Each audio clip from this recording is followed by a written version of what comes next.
Welcome, WrestleRanters, back to edition number 24 of WrestleRant. I'm your host, Bleacher Report featured columnist Level 2, Graham Jason Matthews, here today to cover a variety of things going down in the world of professional wrestling.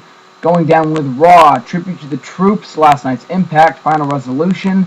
We have TLC coming up this Sunday, so a huge week in the world of wrestling. And let's just get right down to business, starting with this past Sunday's TNA Final Resolution pay-per-view.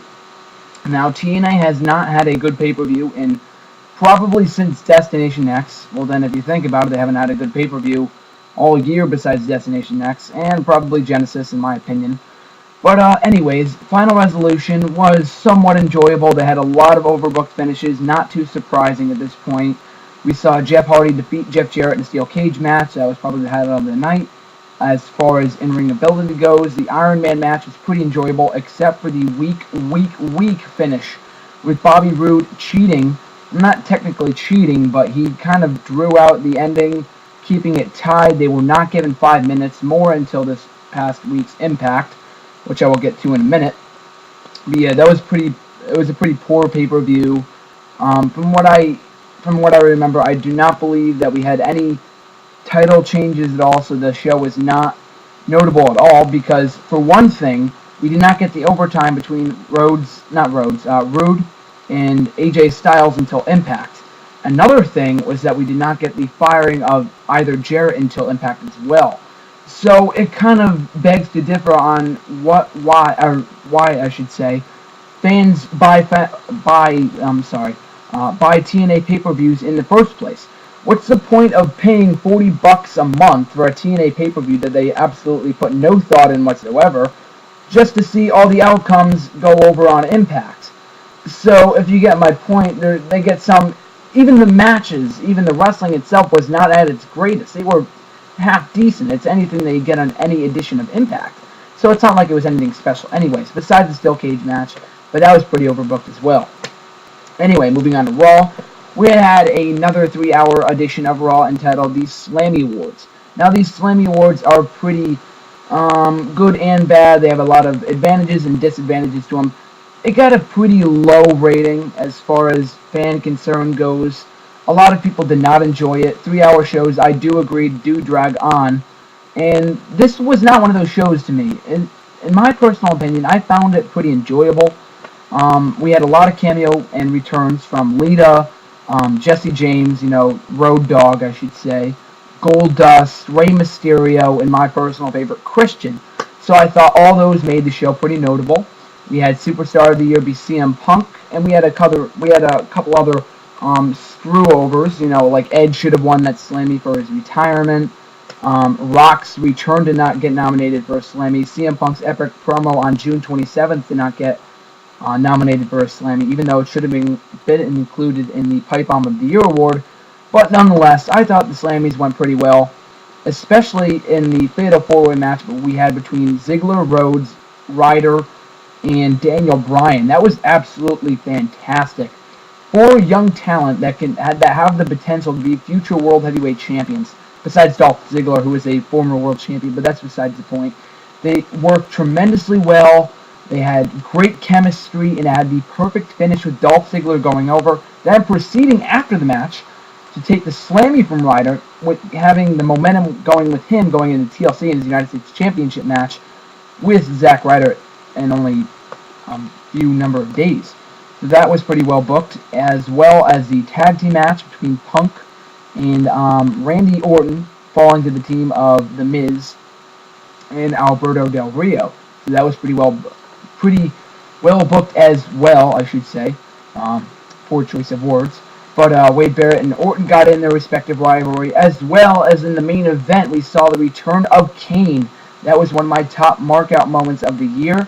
Kane is finally returning as a badass to the Monday Night Raw roster. I mean, it is debatable that the draft is now worthless. I know a lot of people already felt that way, but in my personal opinion, they should have just had Kane get drafted over to Raw in this year's draft, or the upcoming draft, but whatever. I mean, people are going to forget about it anyway, so it makes no difference to a lot of the viewers. That's just a personal nagging of mine.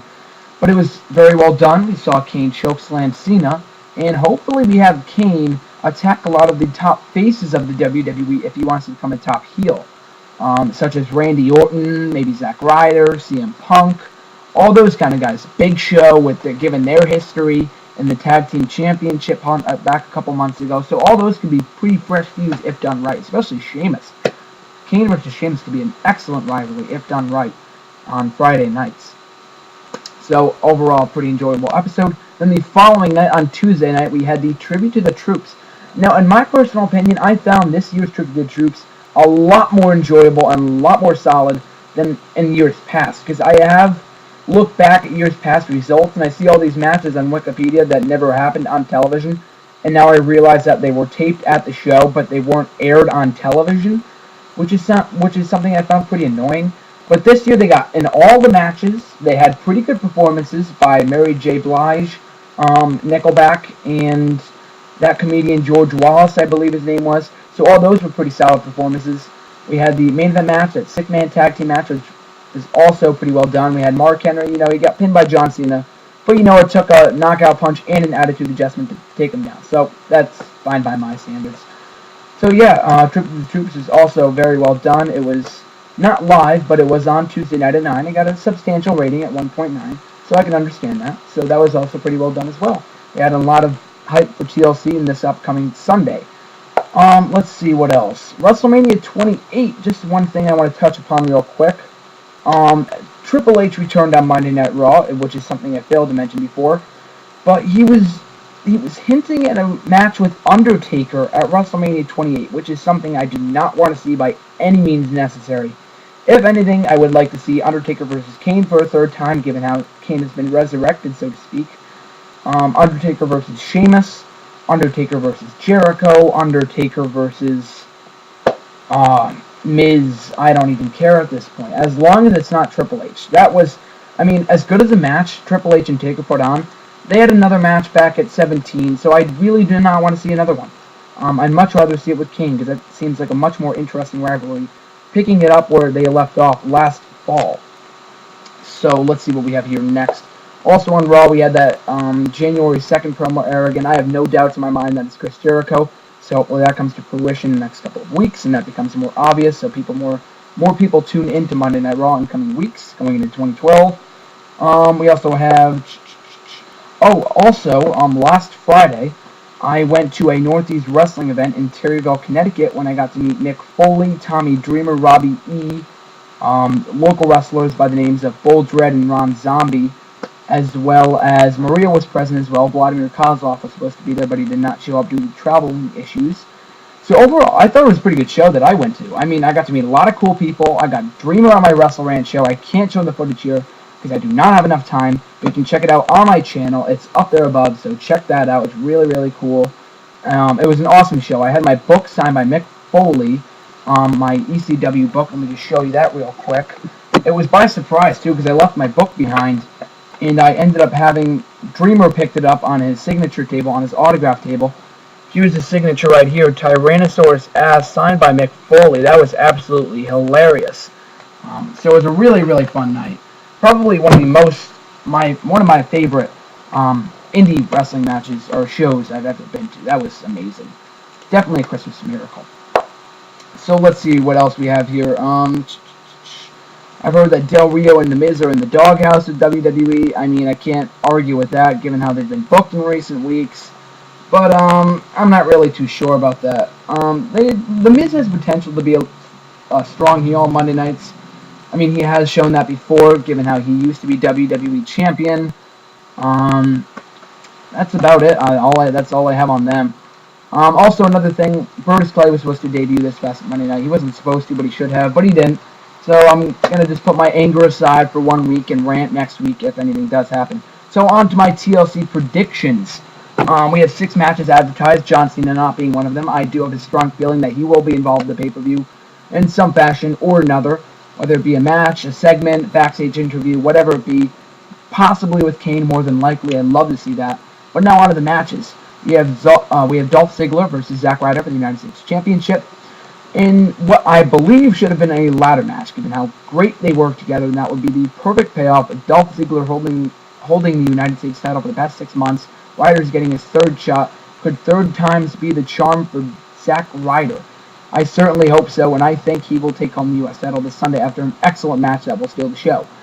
In the Intercontinental Championship match, Cody Rhodes defends against rival Booker T, who is returning from commentary for the first time in months to return to the ring against Rhodes to contend for the IC title. Now this match looks to be really, really good as well, because Rhodes can definitely work. Booker, we know, can work, so they can provide a really well-wrestled match if done right. Hopefully it's not overbooked, and I would mark out if Booker T won the IC title, but I would like to see Rhodes retain here, given how long he's held the IC title for the past number of months since August. So I would like to see him continue his reign as IC champion in coming months. So I predict for him to retain here. We have Randy Orton versus Wade Barrett in a tables match. I certainly predict Orton to go over here. As much as I love Barrett, I definitely think Orton will go over after how many times Barrett has gotten the better of Orton in recent weeks. So hopefully I'm wrong. We see Barrett go over in some chicken shit heel fashion. Even if it is dirty tactics, I would love to see Barrett, but I'm predicting Orton to win there. What else do we have? The Kevin Nash versus Triple H match in a TLC with a sledgehammer hanging from high above the ring. I certainly predict Triple H to go over here, given how this should be the end of the feud, and I am not looking forward to this. This is the least intriguing match on the card. So most definitely I am going with Triple H. As much as I do like Nash and the NWO music, and a NWO for life, I would definitely love to see Triple H go over here in a shitty match is what I'm expecting, and just end the freaking feud. I mean, I do not want to see this go on any longer. For the World Heavyweight Championship, Mark Henry defends against the Big Show in a chairs match, which is perfect, given how they've used and utilized chairs over the past couple of months in their feuds. This is a perfect match. I'm looking for Mark Henry to defend here, or successfully defend his title here. Big Show has absolutely no reason to be in the title picture. He shouldn't win it, nor should he even be in this match in the first place, so hopefully this is it, and Mark Henry moves on to bigger and better things going on the road to WrestleMania. But don't expect any good matches from Big Show or Mark Henry, or a good performance on Sunday. But what should be a good performance is the WWE Championship match, which is a triple threat TLC bout over the WWE title, including defending champion CM Punk, former champions Del Rio, and The Miz. That looks to be like an excellent match on pay-per-view, or on paper. I'm really looking forward to that as far as match quality goes. They can all work. I definitely see CM Punk going over here and defending the title up until WrestleMania, when he should contend against Chris Jericho. And if Miz or Del Rio win, it just exemplifies how shitty and how worthless the WWE title has become.